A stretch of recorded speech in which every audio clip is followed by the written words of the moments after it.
अखिलेश यादव के मंच पर कोई मुस्लिम नेता को देखा सहारनपुर में? मैं बता रहा हूं मुस्लिम नेता कहां पर बैठे थे। मेरे पास फोटो है मुस्लिम नेताओं की, मैं डालना नहीं चाहता। वो मुस्लिम नेता किसी दूर एक खेत में दरी बिछाकर बैठे थे। समाजवादी पार्टी के सरबराह अखिलेश यादव सहारनपुर को आते और उनके मंच पर मुसलमान नहीं बैठता। उनका नेता किसी दूर खेत में एक पेड़ के साए में दरी बिछाकर फलियां खाकर बैठा था कि नेताजी जब भैया जी जाएंगे हाईवे पे गाड़ी रोककर नमस्ते कर लेंगे। आप बताइए, जो अपने मंच पर मुसलमानों को नहीं बिठाता, तो अब कल समाजवादी पार्टी के लोग बोलेंगे नहीं नहीं, कल आजमगढ़ में अखिलेश यादव ने एक मुस्लिम नेता को बिठाया था। तो हाँ बिठाया था, 80 साल का एक एमएलए आजमगढ़ का, किस पर बिठाया? मंच पर, स्टूल के ऊपर बिठाया। स्टूल के ऊपर बिठाया तुमने और सबको सोफे के ऊपर बिठाया। मेरे जहां पर तुमको मंच पर जगह नहीं है बैठने की, और अगर बैठने की जगह है तो स्टूल पर बिठाया जाता।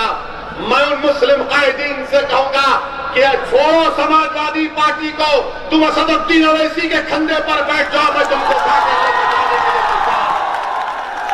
तुम मेरे खंधे पर खड़े हो जाओ, तुम मेरे बाजुओं पर खड़े हो जाओ, तुम पर मेरी जिंदगी कुर्बान, अगर मेरी लाश भी तुमको फायदा पहुंचाती तो इस्तेमाल करो। अगर एक सियासी ताकत बनो, एक सियासी कुव्वत बनो। याद रखो अज़ीज़ान मिल्लत, मैं उत्तर प्रदेश के मुसलमानों से भीख मांग रहा हूं। 60 साल हो गए मेरे अजीज दोस्तों। एक तब्दीली पैदा करना पड़ेगा आपको, एक तब्दीली पैदा करना पड़ेगा आपको। अब नहीं चलने वाला ये सेकुलरिज्म का झूठा नारा, अब नहीं चलने वाला ये सेकुलरिज्म की तमाम झूठी बातें। सेकुलरिज्म के नाम पर अगर किसी को धोखा दिया गया तो उस कौम का नाम मुसलमान है।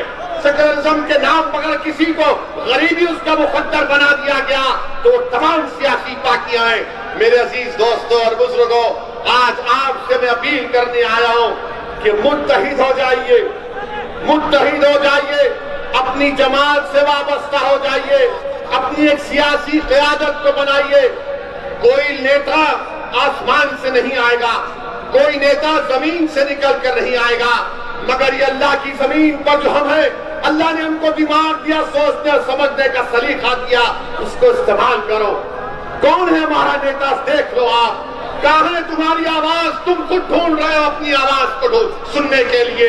तुम अपनी एक ऐसी आवाज को सुनने के लिए तड़पते हो जो तुम्हारे दिल में छुपे हुए दर्द और तकलीफ को बयान कर सके। मैं आपसे वादा कर रहा हूँ कि मजलिस इत्तेहादुल मुस्लिमीन को आप कामयाब करिए। सेकुलरिज्म मजबूत होगा, मजलिस के अगर कैंडिडेट कामयाब होते हैं, देश मजबूत होगा। अगर मजलिस के एक सियासी क़यादत आप बनाते हैं, देश को ताकतवर कैसे बनाएंगे आप? जब भारत की सबसे बड़ी अक़लियत 14% मुसलमान का कोई सियासी नेता नहीं, कोई पॉलिटिकल लीडरशिप नहीं है, उसकी कोई वोट की अहमियत नहीं है। क्यों वोट की अहमियत नहीं है? क्योंकि बीजेपी और आरएसएस ने ये बता दिया आपको कि वो आपके वोट के बगैर भी हुकूमत बना सकते हैं। ठीक है, वो बना रहे, तो क्या तुम अपने उत्तर प्रदेश में 20 एमएलए को नहीं जिता सकते? क्या 20 को नहीं जिता सकते? क्या 20 एमएलए को कामयाब नहीं कर सकते? जब 300 एमएलए बीजेपी के जीतते हैं तो क्या उत्तर प्रदेश के मुसलमान खालिस अपने वोट से 20 एमएलए को कामयाब क्यों नहीं कर सकते? कर सकते हैं। सिर्फ हौसले की जरूरत है, एतमाद की जरूरत है, बहादुरी की जरूरत है, और बेखौफ होकर अपने वोट का इस्तेमाल करो। जब तुम्हारी क़यादत बनेगी तो तुम्हारा हक उस पर पहुंचेगा, वो दौड़ता हुआ तुम्हारे दरमियान में आकर खड़ा हो जाएगा। मगर अगर आप किसी और पार्टी के एमएलए को वोट देंगे तो वो उस पार्टी का मोहताज रहेगा, वो उस पार्टी जो कहेगी उस पर अमल करना पड़ेगा। मैं आपसे वादा कर रहा हूं कि मजलिस के विधायक एमएलए जब जीतेंगे उन पर कोई रोक टोक नहीं होगा।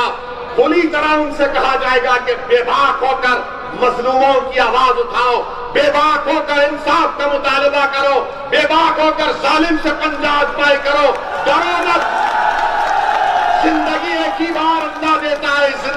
सही इस्तेमाल करो। जब तुम और हम कब्र में जाओगे तो तिश्नगी नहीं रहना कि काश मैं मुसलमानों के लिए कुछ ऐसा कर लेता।